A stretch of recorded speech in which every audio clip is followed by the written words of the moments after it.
الرحیم السلام علیکم۔ پانی کا صدقہ۔ حضرت سعد رضی اللہ تعالیٰ عنہ نے عرض کیا، یا رسول اللہ، میری والدہ کا انتقال ہو گیا ہے، ان کے صالح ثواب کے لیے کون سا صدقہ زیادہ افضل ہے؟ حضور اکرم صلی اللہ علیہ وآلہ وسلم نے فرمایا کہ پانی سب سے افضل ہے۔ اس پر حضرت سعد رضی اللہ تعالیٰ عنہ نے اپنی والدہ کے ثواب کے لیے ایک کنواں کھدوایا۔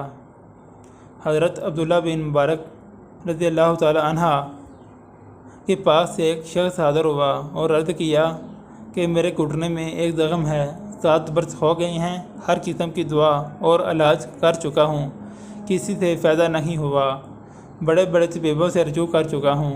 حضرت عبداللہ بن مبارک رضی اللہ تعالیٰ عنہ نے فرمایا کہ جس جگہ پانی کی قلت ہو وہاں ایک کنواں بنوا دو، مجھے اللہ کی ذات سے یہ امید ہے جب اس میں پانی نکل آئے گا تمہارے گھٹنوں کا خون بند ہو جائے گا۔ چنانچہ انہوں نے ایسا ہی کیا اور گھٹنوں کا زخم اچھا ہو گیا۔ اگر ویڈیو اچھی لگے تو ویڈیو کو لائک، سبسکرائب اور شیئر ضرور کر دیں۔ السلام علیکم۔